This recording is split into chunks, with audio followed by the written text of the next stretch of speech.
Here at UNCG, we take every opportunity possible to allow for student learning, and we believe in according students' due process. With that in mind, faculty created the academic integrity policy and based it on the core values and principles of ideals of practice as recommended by the Center for Academic Integrity. You may think that this process is time-consuming, onerous, and biased towards students. In fact, this process can be an effective way of dealing with academic integrity issues and provides you with the documentation you need if a situation escalates.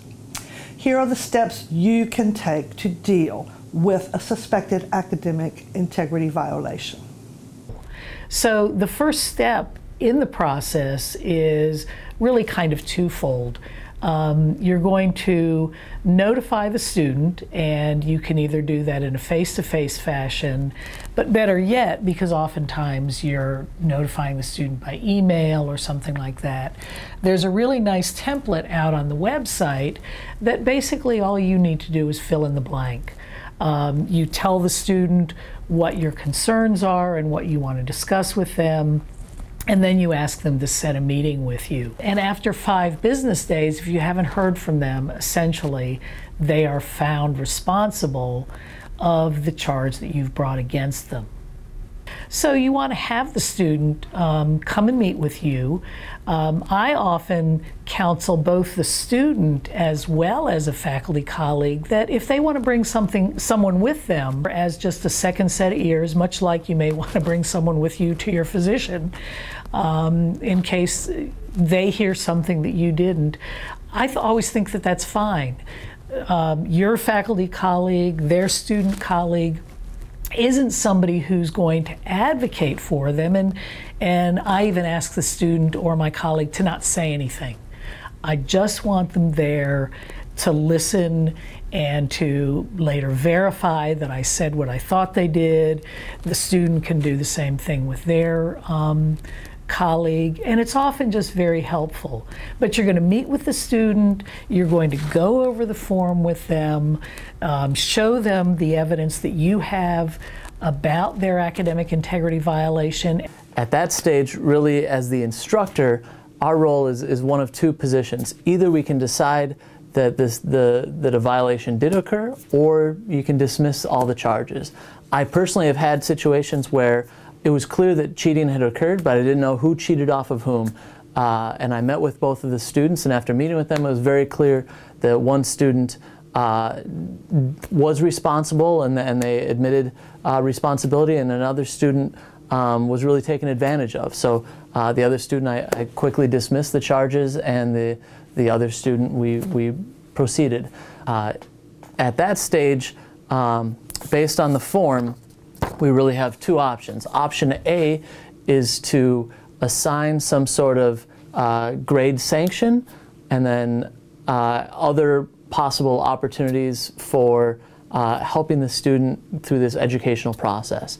That could be, if it's plagiarism involved, there's a library tutorial on plagiarism. Maybe it's making good choices. There's programs for that.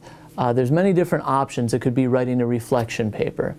And these are all with option A, where you have a grade sanction and some sort of other remediation process. And if you choose that, then once the student graduates, after a certain amount of time, the violation is purged from their record. Option B is where you have a grade-related sanction, and that it will be a permanent mark on their record, that it will not go away after time. The grade-related sanction could be either failing the course, it could be a 0 on an exam, it could be retaking the exam. That's all in our court. And then it goes over to the student, and the student has multiple options at this stage. They can postpone their decision. They can postpone it up to 2 days. Once again, as a personal note, I often recommend to students to, if they're not sure, to postpone. I let them know that during the meeting it's usually very stressful, and I want the students to make the best decision. I don't want them to make a rash decision that they'll regret later on. I also don't want them to feel pressured into making a decision. During the meeting, we go over the students' rights, and I make it very clear that they're not pressured to make a decision. And by allowing them to postpone their decision, that gives them a little bit more of a breather, and it takes the stress away and they can think about it. I usually recommend that they talk to someone in the Dean of Students office so that they can make the best decision for their future. So they can postpone their decision, and then once they do make a decision, they can either accept responsibility or not accept responsibility. If they accept responsibility for what occurred, they can also accept the sanctions that you provide, or they can appeal the sanctions. If they accept responsibility but appeal the sanctions, that goes through the typical grade appeal process. Obviously, if they accept the sanctions, then you send it to the Dean of Students, and that all gets put on the record and taken care of. If the student decides to or does not accept responsibility and says that they did not do the violation of the academic integrity policy, then the process goes to a hearing. So you submit the paperwork to the Dean of Students office, and a hearing gets set up. During that hearing, it's typically either 4 or 6 panel members. Half of them are students and half of them are faculty or staff. And that whole process is written up on the Dean of Students website. But basically, the panelists decide whether the student is responsible or not responsible, whether it's more likely than not that they're responsible. If they find that the student is not responsible, then this is all purged from the records. But if the student is found responsible, then the instructor's grade-related sanctions are all put in place. And depending on the panelists, they may add additional sanctions to the student throughout the process. A few reminders before we wrap this up. A student may not drop a course to avoid an academic integrity allegation or the assigned sanction resulting from a proven allegation. If a student accepts responsibility or is found responsible in a hearing process for a second offense, suspension or expulsion shall be mandatory. You can find complete details and helpful hints about the academic integrity process online, or you can contact the Dean of Students office for guidance, more information, and support. So it is important for students to go through the process in a relatively low-stakes fashion. They may fail a test or even the class, but with the educational aspect of the sanctions, we really think the student can learn from the situation in a setting where it isn't the great impact that it could be later in life in terms of job security, family issues, and so on.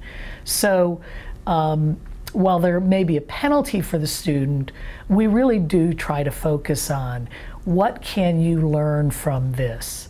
How can you become a better person so that this doesn't happen to you again? And that's one of the big reasons that it's important to follow up on this, even though it does take some time and bother. I think one of the things that I've learned is that students usually don't even think about the impact it has on you. Personally,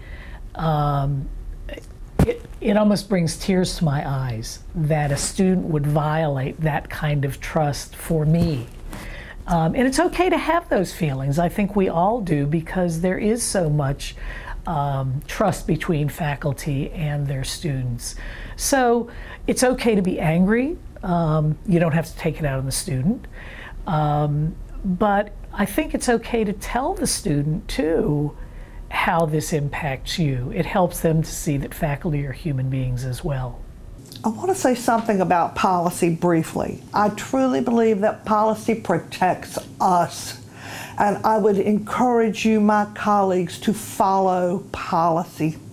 When we follow policy, it is truly fair that the same policy applies to all.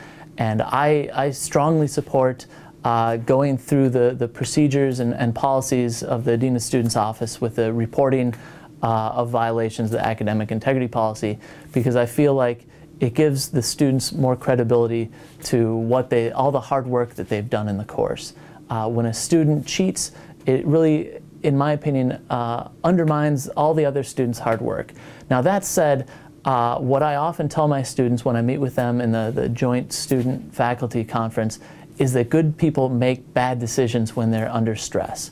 And that my class, being very difficult, is a high-stress environment, and I've had a lot of really good people make bad decisions.